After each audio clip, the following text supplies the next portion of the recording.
Bonjour à tous, dans cette vidéo je vais vous parler de tout ce qui peut bloquer nos énergies. Donc je suis avec Marie-Odile. Encore. Voilà, encore pour une autre vidéo.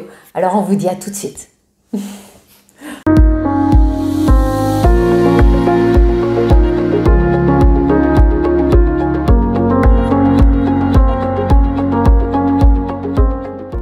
Voilà Marie-Odile, merci encore, hein, merci écoute, ça nous est venu spontanément, on devait se voir pour une seule vidéo et finalement, il y a d'autres sujets qui arrivent et on a envie de vous en parler. Voilà, dans cette vidéo, on voudrait vous parler de tout ce qui bloque nos énergies et qui fait qu'à un moment donné, on peut ne plus avoir envie de vivre aussi. Hein. Alors avant, je voudrais juste vous remercier pour vos likes, pour vos commentaires, pour vos abonnements. Continuez, surtout si les vidéos vous plaisent et vous apportent quelque chose, n'hésitez pas aussi à les partager. Effectivement, toutes les deux, on parlait bien sûr, on a parlé donc de l'énergie, du monde de l'invisible, et on parlait de toutes ces émotions qui peuvent bloquer l'énergie. Hein. Et donc toi, tu me parlais justement du sentiment de honte. Oui. Et j'en sais quelque chose parce que j'ai fait une vidéo suite à la coupe énergétique que tu m'as faite. Où effectivement j'ai libéré une mémoire de honte et c'est vraiment très très important. Tu veux bien nous expliquer ce que tu penses ? Ce que je peux dire par rapport à ça, c'est que il y a la honte, je pense que le sentiment de honte, c'est l'un des pires je suis pour se détruire. Pour avoir, je trouve que ce sentiment de honte, mais voilà, on dit j'aurais envie de disparaître dans un trou de souris quand ça nous arrive, et c'est vraiment ça, envie de disparaître quand on ressent la honte. Alors, il y a pour moi deux choses. Il y a le sentiment de honte d'avoir été victime. Quand on a été victime d'une situation ou de quelqu'un et où on a honte d'avoir subi ça ou de s'être laissé mener à quelque chose dont on n'a pas été clairvoyant à ce moment-là. Et voilà. Où on n'a pas pu réagir. On n'a pas pu, on n'avait pas les moyens. Je pense notamment au viol, tu vois. Alors là, c'est le cas voilà. de la honte extrême, je pense. C'est vraiment terrible. Et aussi la honte d'être bourreau. Parce qu'il y a des moments dans notre vie où on a forcément fait du mal à quelqu'un sans... prémédité ou pas, peu importe, mais je veux dire, on a des fois fait du mal à quelqu'un parce que, je sais pas, on a suivi un mauvais schéma, on a... sans s'en rendre compte parfois et sans pouvoir se contenir. Et sans pouvoir se contenir. Et je te disais, voilà, j'ai 2 enfants, je pense que je sais pas si j'aurais peut-être mis... j'aurais peut-être mis 4-5 claques quand ils étaient petits, parce que des fois on est à bout de nerfs et qu'on veut que les choses rentrent dans l'ordre, mais j'en ai honte. Tu vois, ça j'en ai honte parce que avec le recul, je me dis, mais j'aurais bien sûr pu faire autrement, évidemment. Mais bien sûr. Hein alors, ils n'ont pas été martyrisés, hein, mais je veux dire que ce geste-là, je ne sais même pas pourquoi. J'ai pensé à un moment qui pouvait apporter quelque chose. C'est stupide, enfin, c'est sans réfléchir, et là, pour le coup, c'est une partie d'une mauvaise énergie. Hein. Et donc, voilà, je peux avoir honte d'avoir été victime, mais je peux aussi avoir honte d'avoir été bourreau. Oui. Voilà, d'avoir fait du mal sciemment. Exactement. Et je pense que dans les 2 cas, ça peut mener aussi à l'envie de disparition. Mais oui. Et tu le disais très bien, effectivement, dans ces moments-là, on voudrait se mettre dans un trou de souris, donc dans un trou sombre, en fait. Oui, voilà. Je n'avais pas fait le rapprochement, mais en effet, mais oui, cette expression en dit long. Mais oui, complètement, elle dit tout. Elle dit, et je pense qu'il y a certaines personnes qui passent à l'acte parce que justement, ils ont honte. Et notamment, dans les cas de suicide, on peut voir aussi les personnes qui ont beaucoup de problèmes d'argent. Oui. Ça doit être un sentiment aussi, oui, la honte de ne pas nourrir sa famille correctement. Tout à fait. Et également aussi les personnes qui battent. Oui. Tu vois, les conjoints, etc. Oui. Il y a beaucoup de suicides aussi. Parce que certainement, on ne peut pas se pardonner. Et donc, trouver de la lumière à nouveau. Hein, c'est ça. Cette lumière dont on parlait tout à l'heure, Parce que quand on a envie de mourir, quand on a envie de se mettre dans un trou de souris, c'est-à-dire se mettre dans l'obscurité totale et dans un tout petit lieu pour qu'on ne voit pas, c'est le noir complet et donc bien évidemment c'est la mort. Et ces émotions-là vont bloquer le chi, qui est l'énergie vitale qui circule dans nos méridiens. Et plus nos énergies vitales sont bloquées et plus le passage à l'acte approche en fait. Oui. D'où la nécessité d'aller les débloquer. Et tu disais tout à l'heure, et c'est pour ça qu'on refait cette vidéo-là, pour apporter encore plus de lumière, il y a effectivement des techniques psycho-énergétiques, comme par exemple l'EFT, Emotional Freedom Technique, qui est une technique donc de libération émotionnelle, et qui permet d'agir à la fois sur l'émotion même, en racontant ce qui s'est passé, en exprimant donc à l'inconscient bien les liens qu'il a faits, donc les engrammes qui se sont créés au niveau neurologique, mais aussi en agissant sur l'énergie, puisqu'on va taper sur des points d'acupuncture, selon un protocole précis, pour aller libérer les organes dans lesquels l'émotion s'est accumulée. Et il faut savoir que, effectivement, quand on a des énergies, par exemple, une fois, moi j'ai reçu quelqu'un, son cœur allait très mal. Je me souviens, ce monsieur est médecin, et en fait, il avait vécu tellement de choses difficiles dans sa vie que son cœur, à chaque fois, avait pris un coup. À chaque fois, il y avait une émotion qui s'était accumulée dans son cœur. Et à un moment donné, je lui dis, où est-ce que vous ressentez cette émotion-là? Et il me dit, dans mon cœur. Je lui dis, regardez votre cœur, comment il va? Et il me dit, il bat presque pas. Et lui, il est médecin, donc il dit, c'est vraiment bizarre. Et c'est comme si, en fait, il était dans une coque, il veut voir personne, comme si il était en train de mourir d'asphyxie. Et donc, grâce à l'EFT, on a pu libérer ça. Et aujourd'hui, il va très très bien, et c'est quelqu'un qui me donne de ses nouvelles régulièrement et qui me dit, j'adore la vie. Voilà, je suis vraiment très heureux et merci pour tout ce que vous avez fait. Je pense que cette personne aurait pu mourir d'une crise cardiaque. Je pense vraiment, ouais.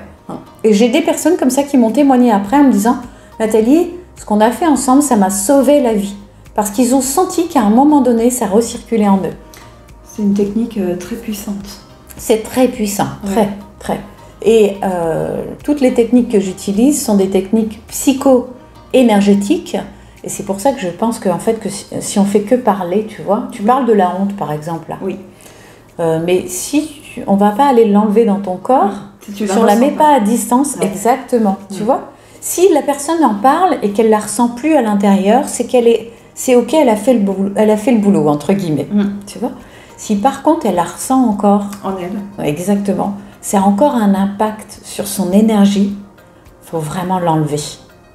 Parce que sinon, ça aura un impact déjà sur sa vie, parce que tout ce qu'on a à l'intérieur, on le vibre, et donc on l'attire à nous.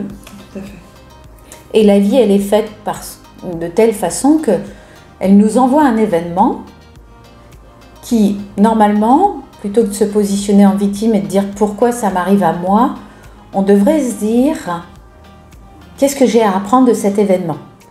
Sur quelle corde sensible c'est venu appuyer chez moi? Et là, on redevient maître déjà, parce qu'on peut agir. Quand on met la responsabilité à l'extérieur, on est impuissant à agir sur la situation. Oui. Si on dit pourquoi ça m'arrive encore à moi, là on peut absolument rien faire. D'ailleurs, on le sent dans l'énergie. Si je peux me permettre. Vas-y. Quel est le cadeau qui est derrière? Exactement, oui. Parce qu'il y a forcément un cadeau derrière. C'est ça, voilà. Qu'est-ce que ça vient m'apprendre sur moi? Et quand on découvre ce que ça apprend sur nous, c'est le cadeau. C'est ça. Voilà. Parce que là, effectivement, on peut travailler sur l'énergie qui est bloquée chez nous et qui a attiré cette situation.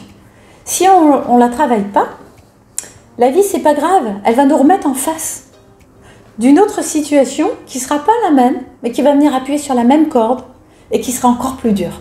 Puis si on n'a encore pas compris, elle vient nous remettre encore une autre situation encore plus difficile et qui fait qu'à un moment donné, on sera obligé de travailler dessus.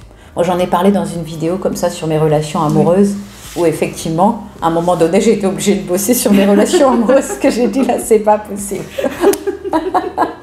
Mais c'est moi qui ai attiré à moi des personnes qui me faisaient souffrir parce que je ne m'aimais pas.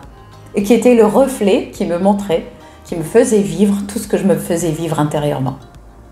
Voilà. Donc, merci de parler de ça. Oui, je voulais insister sur le cadeau. Comme tu disais, le cadeau, c'est aussi d'apprendre de la situation et de bosser sur nous. Mais des fois, le cadeau, il va plus loin. Il te fait complètement chambouler ta vie. Ah, mais c'est clair. Parce que ce qui peut être une épreuve, apparaître au début comme une épreuve, des fois insurmontable, il va t'obliger à changer tes paradigmes, à changer ta façon de faire, des fois même changer l'entourage. Ça peut arriver, hein, changer de travail, changer... Et c'est ça le cadeau, c'est que vraiment, t'es pas sur le bon chemin et d'un seul coup, pouf, la vie, elle t'a réorienté. Mais un peu brutalement. Exactement. Quand on met à l'extérieur les émotions, donc on change d'énergie. Mais du coup, ça va changer nos relations aux autres, ça change les situations, on les vit plus du tout de la même manière. En fait, ça change tout. Moi, une fois que j'ai travaillé sur mes relations amoureuses, en fait, j'ai enfin connu l'homme de ma vie. Et aujourd'hui, j'ai une vie merveilleuse. Bien sûr que c'est pas tous les jours rose. Et des fois, il y a des petites chicaneries. Je dis bien des chicaneries parce que très vite, on se réaccorde et on se remet sur la même longueur d'onde. Voilà, on se réajuste. Mais bien sûr que des fois, on n'est pas tout à fait d'accord et c'est normal. Voilà. Mais aujourd'hui, on a une vie et on montre à nos enfants combien on peut être heureux en couple. Et ça, c'est juste génial. Voilà, le cadeau, il est là. Ça a été beaucoup de souffrance jusqu'à ce que je travaille dessus. Et puis aujourd'hui, une fois que j'ai libéré ça, aujourd'hui, c'est le cadeau magnifique qu'on offre aussi à nos enfants. De leur apprendre à se réajuster. Exactement, c'est ça aussi. Voilà. Et puis aussi que le couple, on peut vivre avec quelqu'un qui nous rend, qui nous épanouit, qui nous rend totalement heureux. Et ça, c'est merveilleux, quoi, de donner ce message à nos enfants. Voilà. Bravo. Merci. Mais c'est accessible à chacun. Seulement, c'est vrai que ça demande de faire un travail sur soi. Ça, c'est impératif. Et donc, de se prendre en charge à un moment donné pour aller libérer notre énergie intérieure, donc que ça circule à nouveau. Et puis aussi libérer, faire de la place sur le disque dur inconscient. Souvent, je dis à mes clients, vous êtes retenus dans le passé. Parce que c'est vrai, quand on n'a pas digéré des événements du passé, et par exemple la honte dont on parlait. Voilà, pour en venir à la honte, je pense que c'est vraiment le pire de tout. Ah oui, et je suis d'accord, et on n'en parle pas souvent de la honte. On n'en parle pas souvent. Et je suis totalement d'accord. Pourquoi ? Parce que justement, on a honte. Oui. Oui, on a honte. On se dit, mais pourquoi je suis passée par là ? C'est ça, tu vois. Comme moi, j'ai eu honte de parler de cet homme qui m'a fait vivre vraiment l'enfer, quoi. À tel point que j'ai voulu mourir. J'avais honte de parler de lui parce qu'il m'a fait croire des trucs. Mais on se dit, mais elle peut être folle, cette nana, de croire des choses comme ça, quoi. Et en fait, ça fait honte de parler de ça. Oui. Ouais. Mais maintenant, je m'en fiche, en fait. Bravo. Non, mais c'est vrai. Je m'en fiche de ce qu'on peut penser de moi. C'est vrai que je remercie mes haters parce que les gens qui me mettent des commentaires vraiment très, des fois très impactants, très pas sympa du tout, en fait ça me fait évoluer, quoi. Ça me fait grandir, c'est cadeau. À chaque fois je regarde où est-ce que ça appuie chez moi et paf, ça me permet justement de grandir encore. C'est génial, je trouve ça génial. Et puis aujourd'hui, maintenant je dirais même que ça m'impacte plus. Donc voilà, c'est vraiment super, mais ça m'a impacté au début. Et c'est pour ça que je ne pouvais pas parler de tout. Oui, bien sûr. C'est difficile pour moi, tu vois, d'évoquer le sujet de l'énergie, de la vie après la mort, des entités, des guérisseurs philippins. Ça a été vraiment compliqué et puis maintenant, j'ai envie d'assumer tout ça. Alors, tu as tout à fait raison. Là, tu vois, moi je le fais là de façon très agréable avec toi. Je vois bien dans ma clientèle ou quoi, je ne parle pas de ça avec tout le monde. Je fais attention avec qui je parle d'énergie ou de choses. Je fais très attention parce que, oui, j'ai peut-être encore peur du jugement. Tu vois, c'est clair. Il y a ça. Et puis, je sais que tout le monde n'est pas prêt. Alors, si on n'est pas prêt, on n'est pas prêt. C'est pas grave, quoi. Moi aussi, j'ai été longtemps... Mais ça n'empêche pas de semer la graine, moi, je dirais. Mais alors ça c'est très important. C'est-à-dire qu'un jour, il y a quelqu'un qui a semé la graine. C'est ça. Exactement. Et après, il y a tout un cheminement. Après, elle pousse ou elle pousse pas. C'est pas grave. Ça, je parlais de mon premier bouquin quand j'avais 14 ans. Hein. Oui. Mais je me rappelle comme si c'était hier. La puissance du subconscient, c'était dans l'autre vidéo. Et du coup, la puissance cette lecture a amené en moi. Oui. Ça, c'était la première graine. Oui, exactement, c'est ça. En fait, c'est pour ça que moi, maintenant, avant, j'en parlais pas avec tout le monde, mais maintenant, moi, j'en parle quasiment systématiquement. Parce qu'en plus, c'est toujours relié. Les gens viennent parce qu'ils vont pas bien, mais à chaque fois, c'est justement, ils vont pas bien parce qu'ils n'ont pas trouvé le sens de leur vie, ils n'ont pas trouvé ce pourquoi ils ont été créés, et qu'est-ce que ça implique de vivre, tu vois, quand tu crois pas en la vie après la mort, quand tu sais pas que nous sommes des âmes incarnées, bah parfois tu peux avoir envie de baisser les bras parce que ça sert à quoi finalement d'aller plus loin, tu vois. Et du coup ça crée vraiment un mal-être, et je pense que les dépressions, les burn-out, tout ça, il y a déjà ça aussi, c'est qu'on n'est pas relié au monde de l'invisible, on n'a pas encore, tu vois, été jusque là. Et donc nous sommes des éveilleurs de conscience. Et je le dis avec beaucoup d'humilité, parce que alors franchement, je pense pas qu'il y ait des niveaux entre les gens. Je pense qu'on est tous égaux, que l'on pense qu'il y a une vie après la mort ou pas. Vraiment, on est tous égaux. Par contre, il y a des personnes qui vont éveiller des consciences et qui vont semer des graines. Puis il y a des personnes qui vont faire d'autres choses qui seront importantes pour protéger la planète, par exemple, etc., etc. Je pense qu'on a tous quelque chose à faire de précieux, et il faut pleinement incarner ce pourquoi on est là. Je suis d'accord. Je suis d'accord.